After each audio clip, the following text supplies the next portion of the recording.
Welcome to my channel.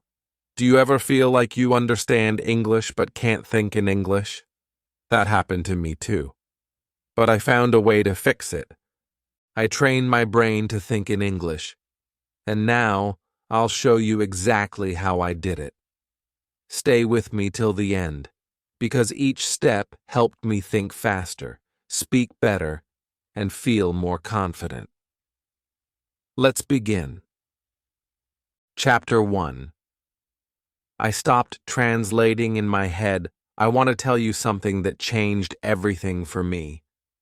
When I started learning English, I made one big mistake. I translated everything in my head.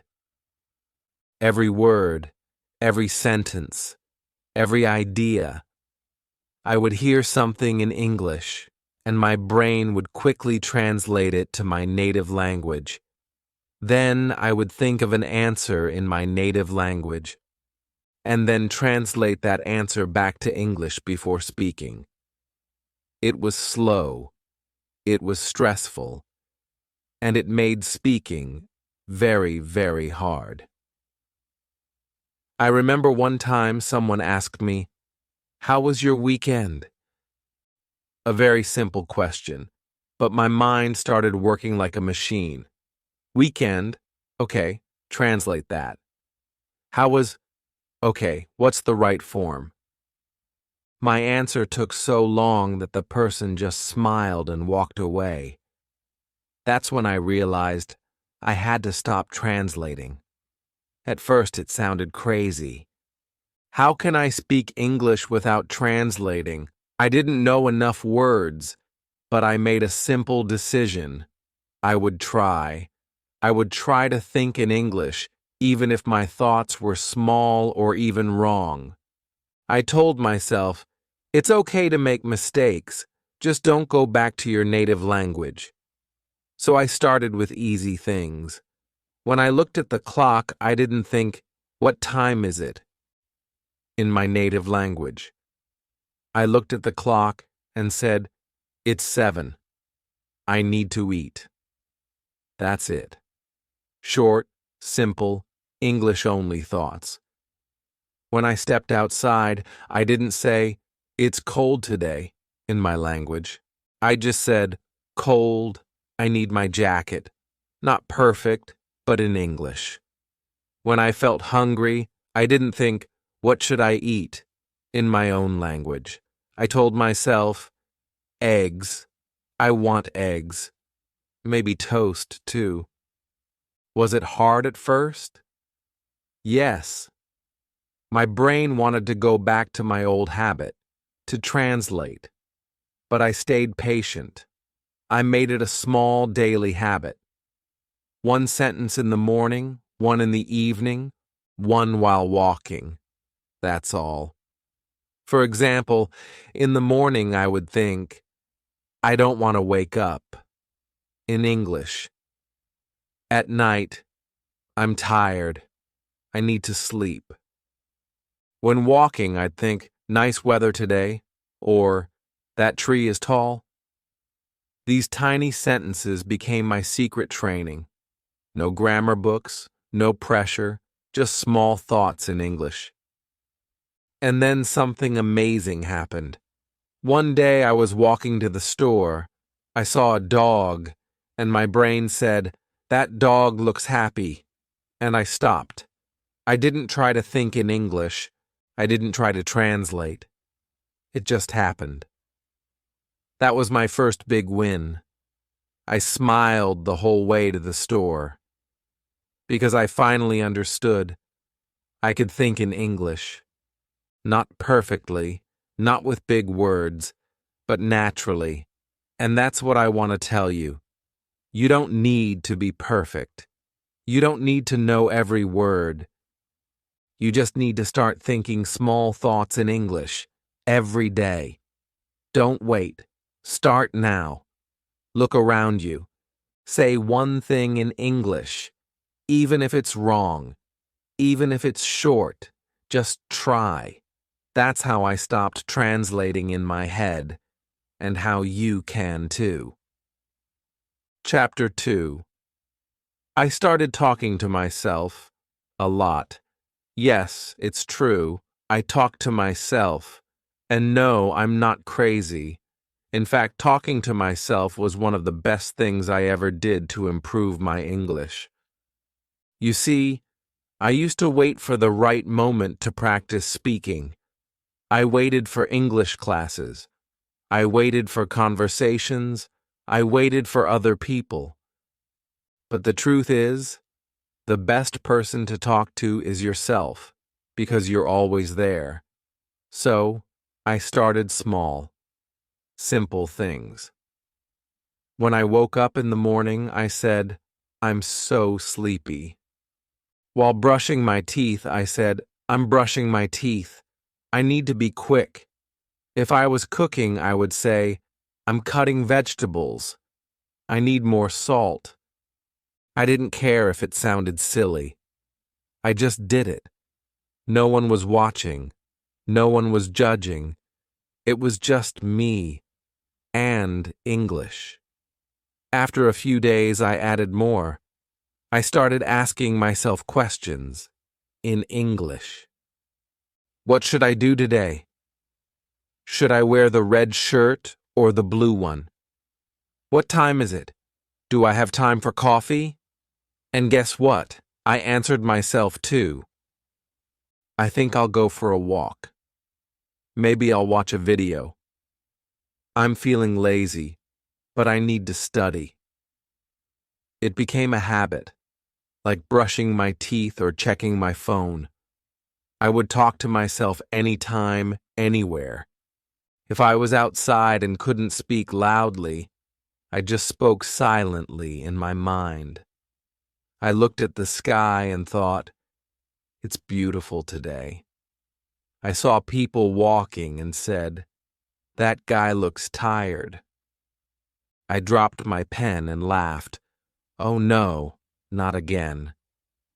Every moment was practice. Every sentence made me faster. At first it felt slow and strange. I had to stop and think about every word. But after a while, the words came faster. My brain didn't need to search so hard. My English started to flow. Then came the big surprise.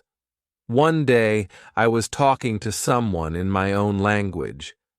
I needed to say something simple, like spoon or tired. I can't even remember the exact word, but I forgot it. I couldn't remember the word in my native language. The only word I could remember was in English. And that's when I knew my brain was changing. English was becoming natural. That's the power of talking to yourself. It's easy, it's free, and you can do it anywhere. So I want you to try this today. Just 5 minutes. Talk to yourself in English. Look around your room.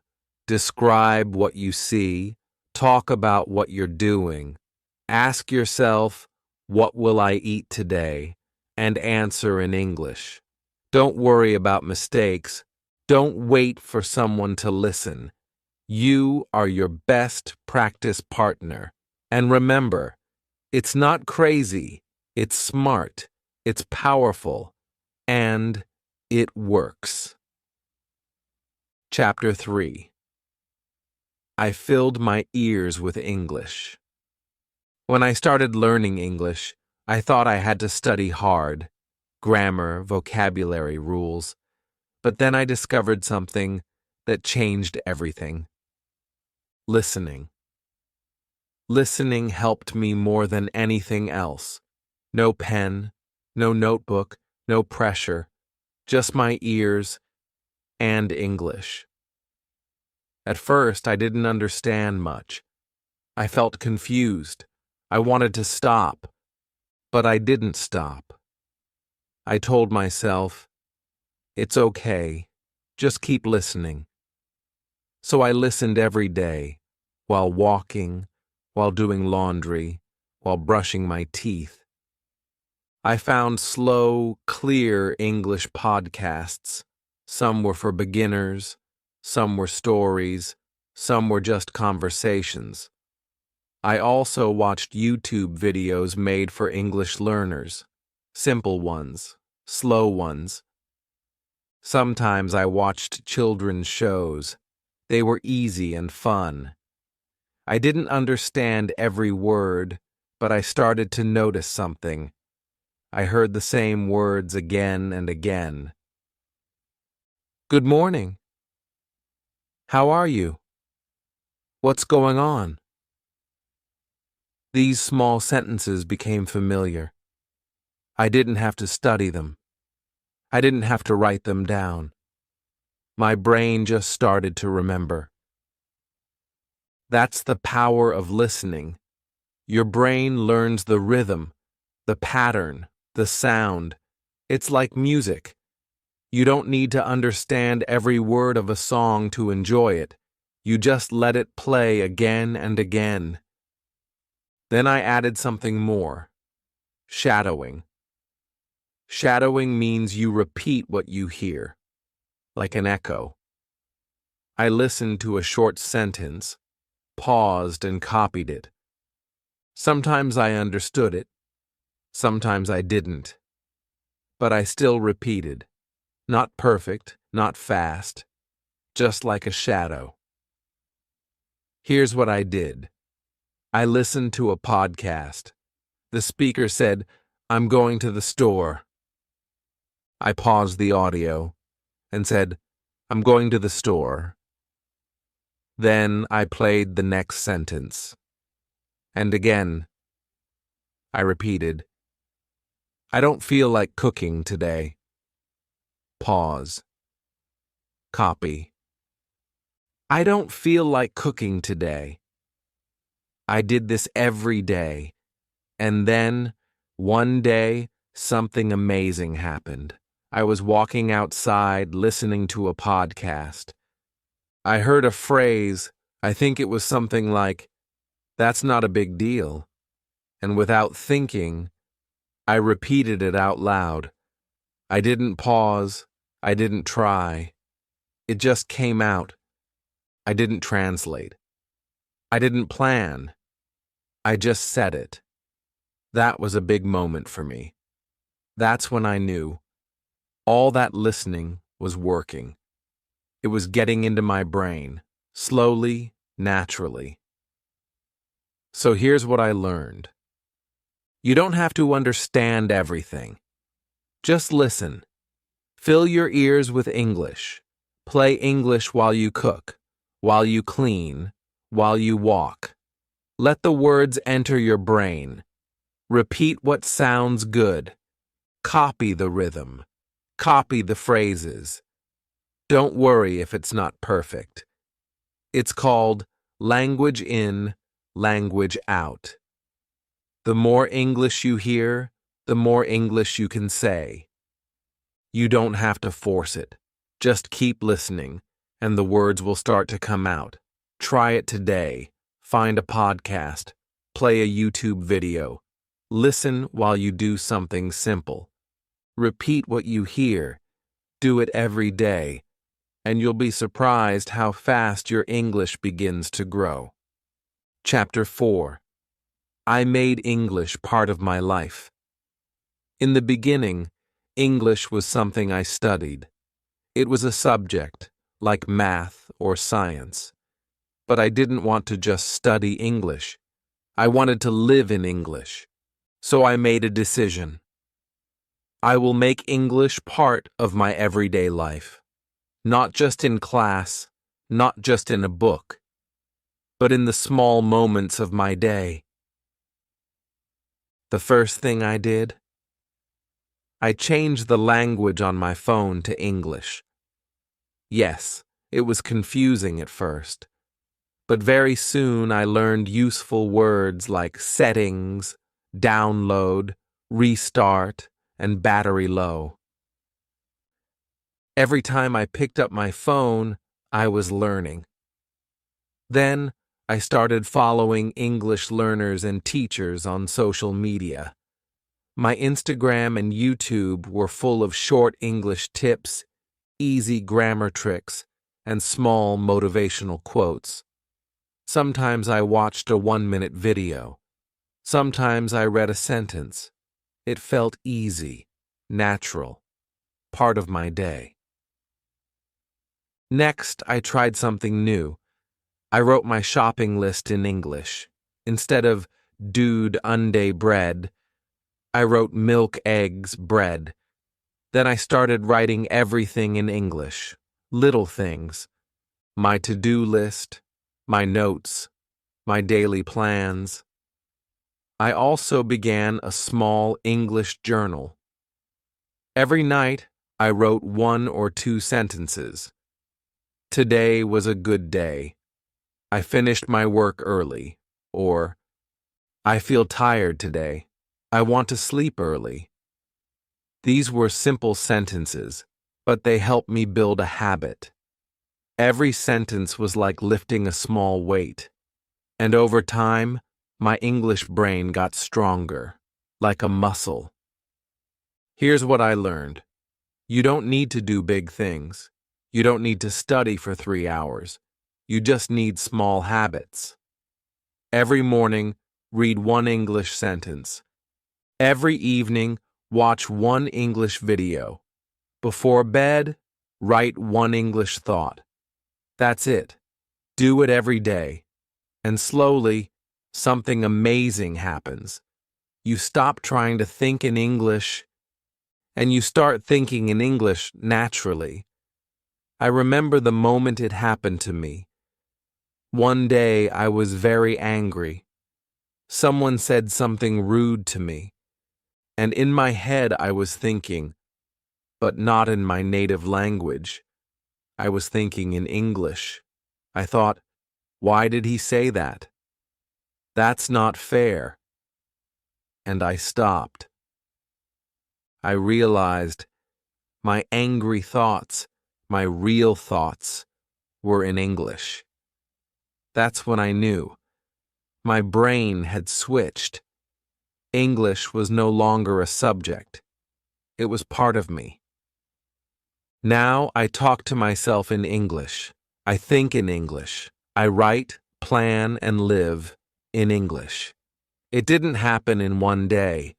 It happened because of small habits every day. So if you're watching this, I want to tell you, start small. Change one thing. Your phone, your to-do list, your bedtime journal. Keep going. Be patient. Use English in your life, not just in your lessons. And one day your brain will surprise you. You'll think in English. You'll feel in English. And you'll know English is no longer a foreign language. It's your language now. Now you know how I trained my brain to think in English. And I truly believe you can do it too. Start small. Talk to yourself. Listen more. Make English part of your life, one little step at a time. If this video helped you, please like it, subscribe to the channel, and comment below, I want to think in English. I'll read your comment, and I'll cheer for you. Let's keep learning together. You're not alone. See you in the next video.